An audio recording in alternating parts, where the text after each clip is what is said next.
Hey everybody, this is Vitek from Wani, and with us today we have the progressive mastermind Arjen Lucassen. How are you doing, brother? I'm fine, thank you very much. Well, you must be very busy these days, isn't it? Oh yeah, it's a madhouse here. It's like hundreds of mails and Facebook messages, Wow. and in the meantime we're packing CDs because we're selling the CD in our own shop. So it's yeah, it's a busy time, but I'm not complaining. It's a sign that business is good. Hey, that's great. It actually reminds me of Megadeth's album title, Music is Your Business and Business is Good. Yeah. Well, first of all, congratulations for your new release, The Theory of Everything. Thank you. How does it feel to have a new Ayreon record out after 5 long years? It's scary. The more albums I release, you would think that I would get used to it, and I would be relaxed. But it's the opposite. The more albums release, the more nervous I get. All right. It's like the moment I'm working on it, I'm extremely proud of it, and I'm like, oh my God, this is so good, and everyone's going to love me, and I'm a genius. But then, well, that's when I'm working on it. But then I send it out to the record company. Then I have to wait 3 months. And then I get so insecure. And then it's like, oh my God, and people are sick of me by now. And I'm an old fart. And then people want to hear younger bands. And my career is over. So, yeah, right now I'm in my insecure phase. Well, I must tell you that the album sounds so damn good. I've been Thank you very listening to much. it from last few days, and it's more exciting to see a lot of references here, in this album of some topics hardly ever discussed in the metal world, right from psychology to mathematics and physics. Yeah. Are these generally interests of yours? Oh, yeah, absolutely. Yeah. I love physics. I completely suck at math, so I would never be a scientist. I was terrible at school. I was good at languages, but all the other stuff, I was really terrible. But I love like Stephen Hawking documentary stuff like that. I don't know if you know the documentary presented by Morgan Freeman called Through the Wormhole. Not really.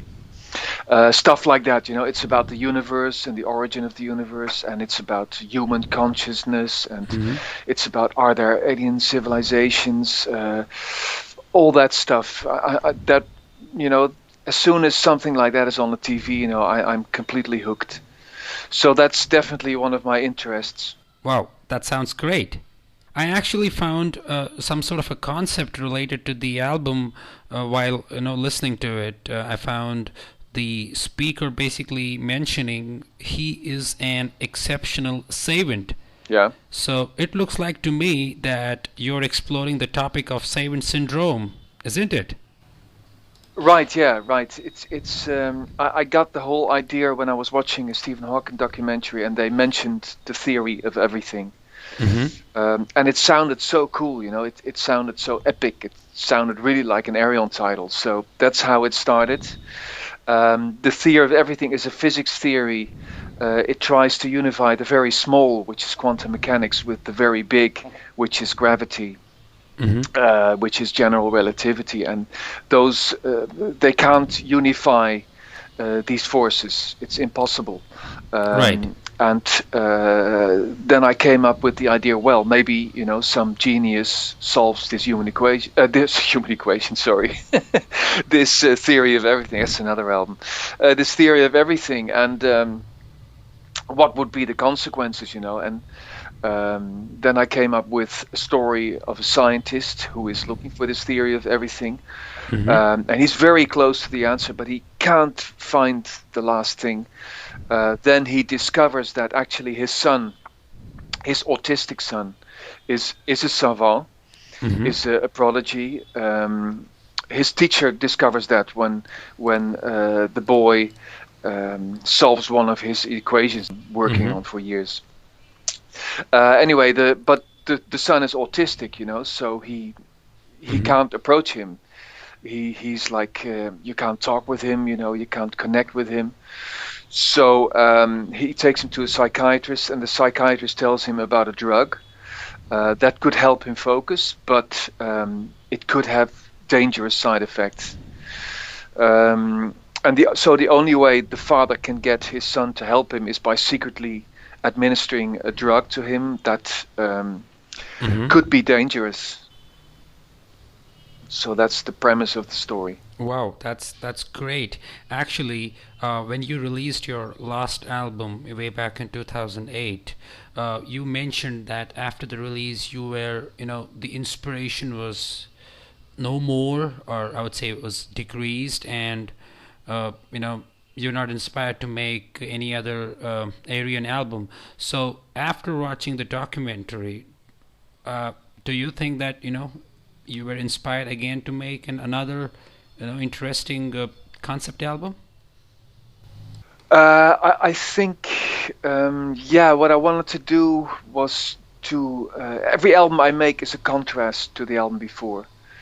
And the 01 album was, of course, a huge sci-fi epic story. It was about aliens and planets and space and stuff like that. True. So as a contrast, I wanted to do something very opposite, and not explore space but explore the human mind. I wanted to do a lot of things differently on this album. I wanted it to be less heavy than which is 01. evident. I wanted to be more transparent, so no guitar walls but just one guitar. I wanted every instrument to be heard.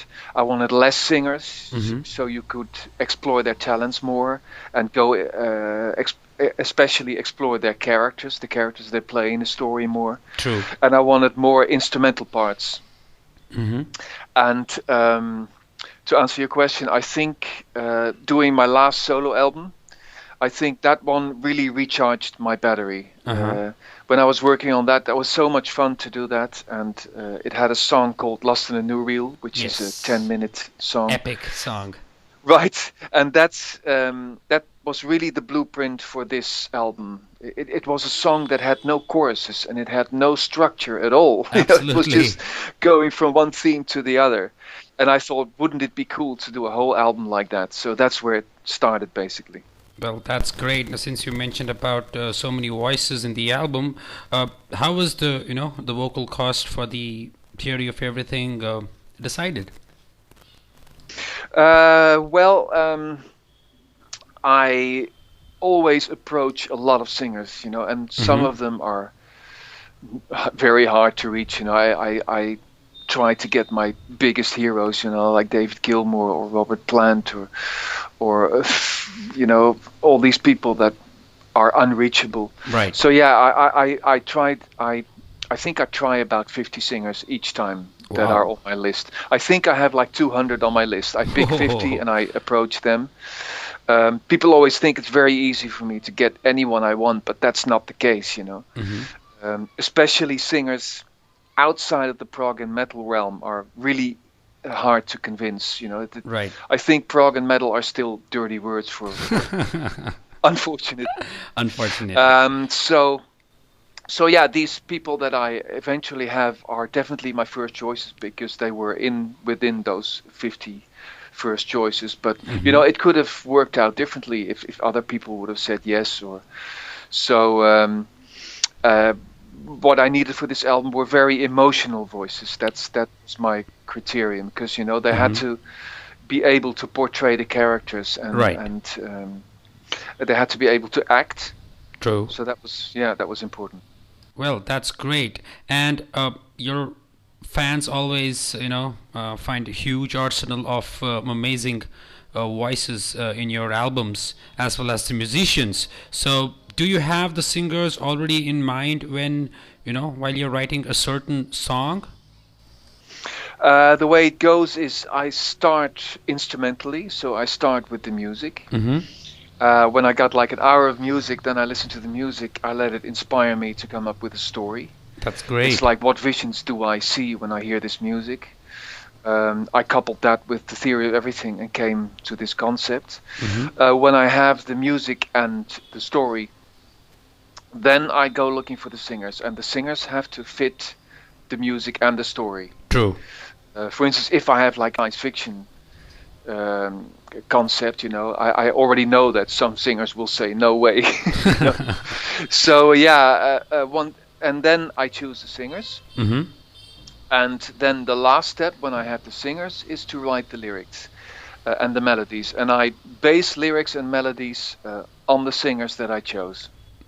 Well, that's interesting. And since you mentioned David Gilmour's name, I wanted to know if there's any other musician or a vocalist out there you were really looking forward to have him on your album, but you couldn't get it. Yeah, of course. Well, yeah, a lot actually. But how do you approach these people? There's no way to approach them. You can't just send them a Facebook message.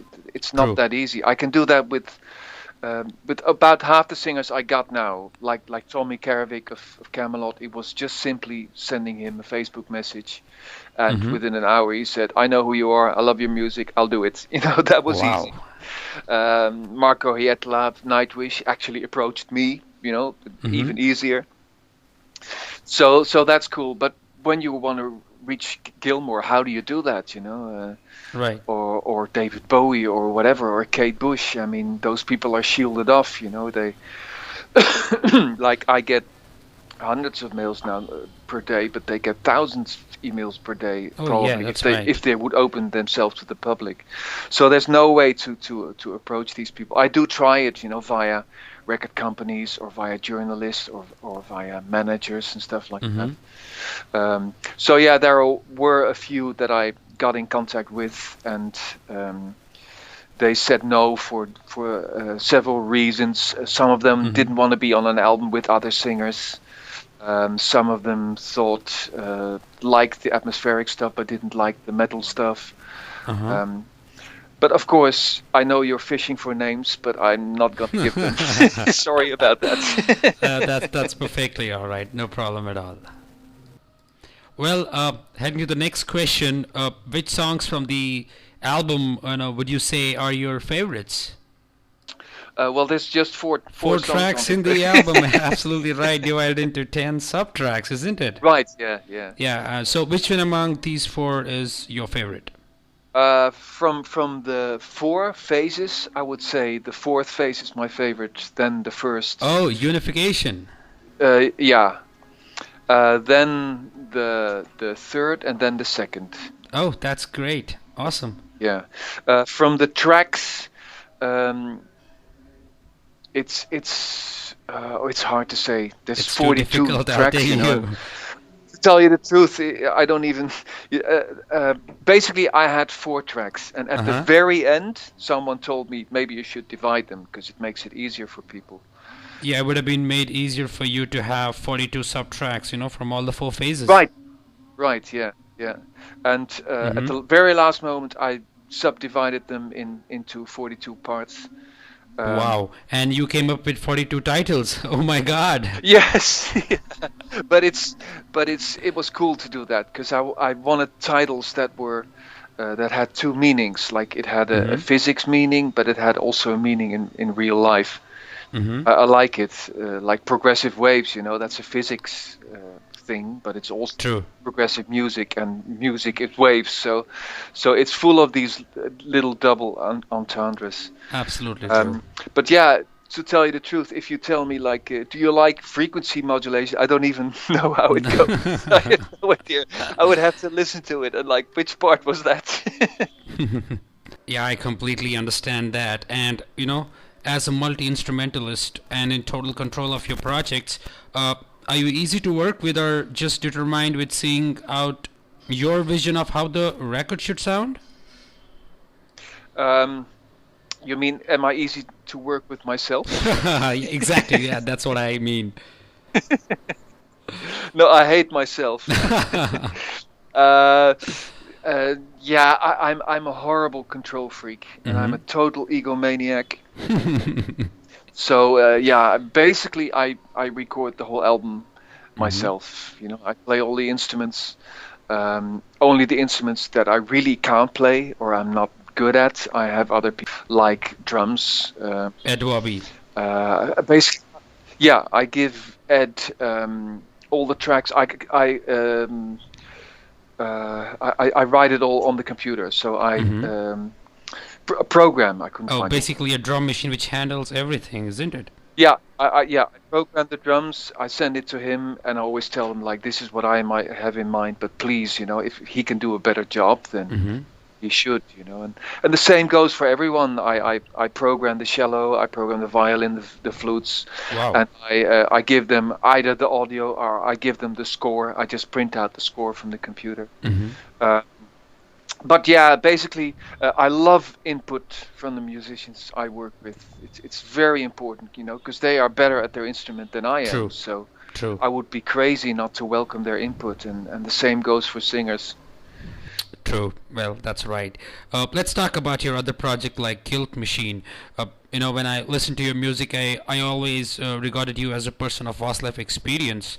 This is probably one of the reasons why you turned from a usual sci-fi and space themes, and you focus more on the human elements and a darker side.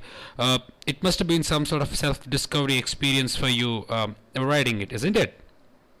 Well, actually, the lyrics from Guilt Machine were written by my girlfriend Laurie, so I could never have done that. They are very cryptic and they are very deep, and I don't think Absolutely. I could write lyrics like that.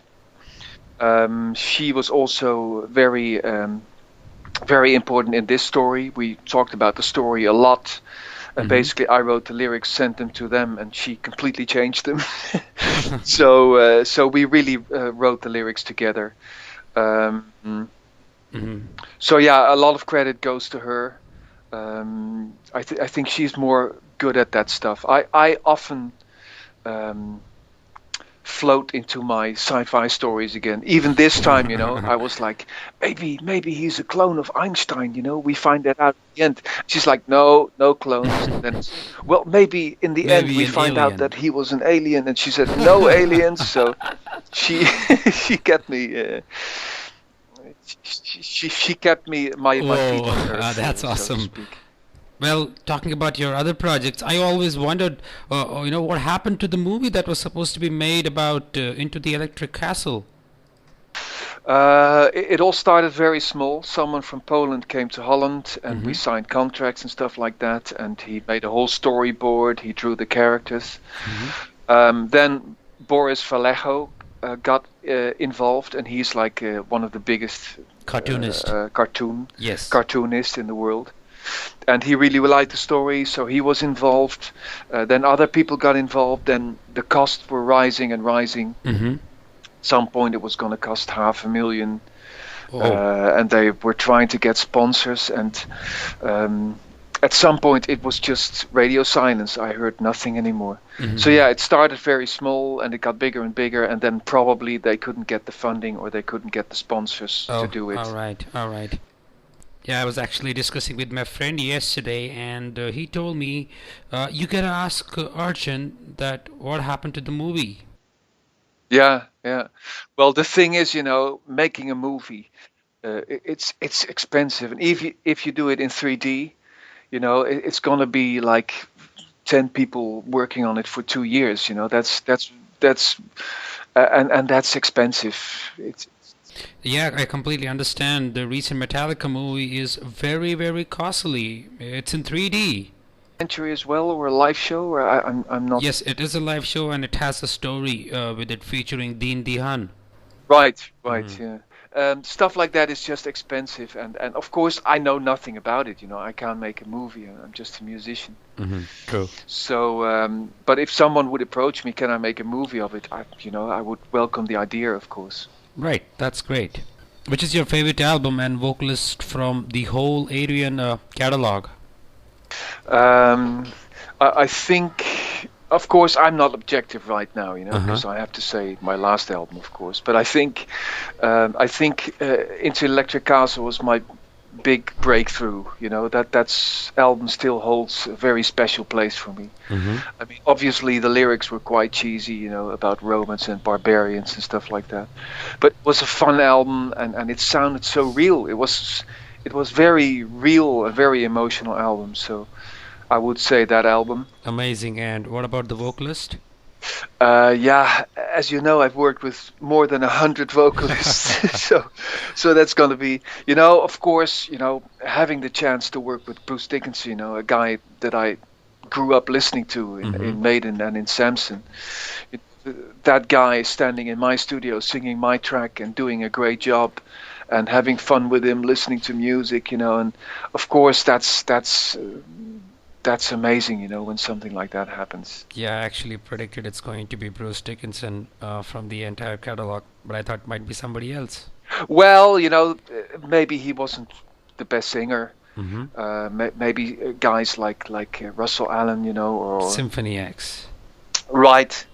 Or Jorn Lande, they are amazing. They are scary, to work with singers like that, to have them in your studio and the things they can do. But yeah, basically, I'm proud of everyone I work with. So I hate to pick out people, because then I sell other people short, probably. Right. Basically, some people might perceive it in a wrong way, isn't it? Yeah, I mean, if I would work on a guest on an album, and in interviews he would not mention me, I would be like, yeah, he didn't mention me. But no, I'm proud of them all, really. Well, that's great. And is there any rock opera that you consider the best, or that basically influenced you the most? Yeah, absolutely. That will be Jesus Christ Superstar. Amazing. That's wonderful. Yeah, in the early 70s, the one with Ian Gillan.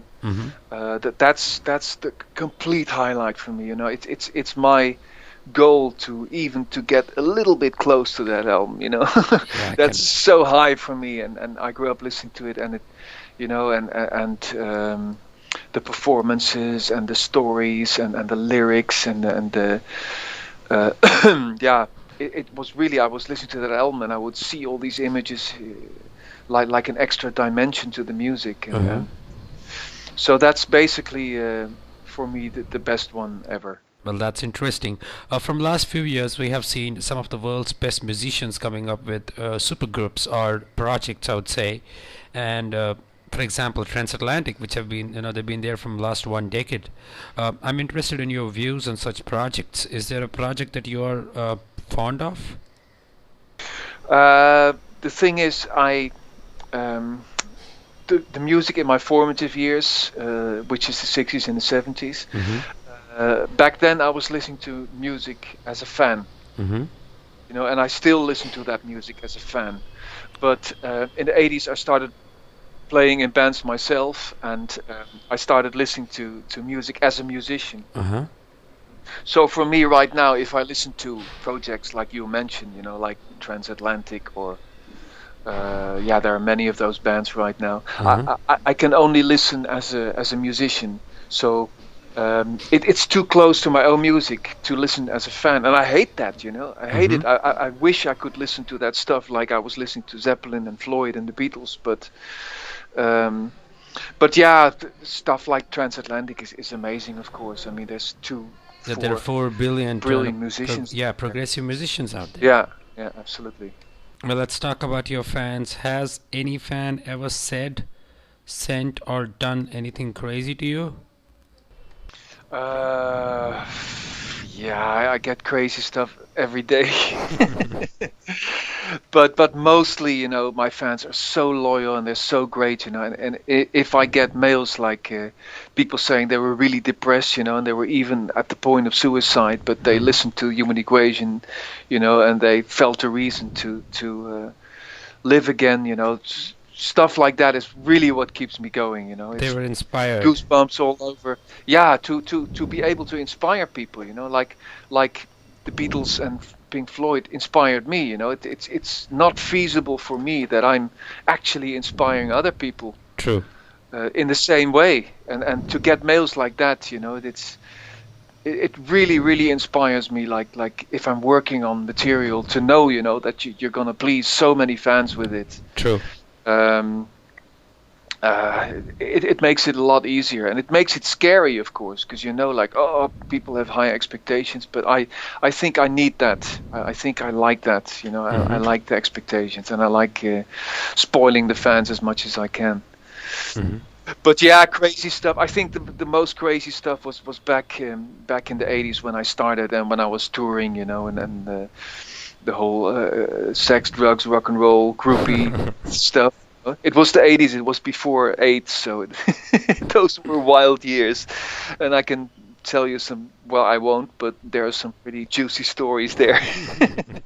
That's okay. Well, do you have any plans of making any new record, maybe with your other projects, maybe with Starrun or Guilt Machine or Project Ambion or Lost in a New Reel? Any Sci-Fi album coming up? I have many options. Yes. All I know is that the next one won't be another Ayreon because I could never do two Ayreons in a row. It's too much. True. It takes too much out of me creatively and emotionally, and so yeah. Now I want to do something simple, something with maybe just one singer and not such a complicated story and not so much arranging, something simple.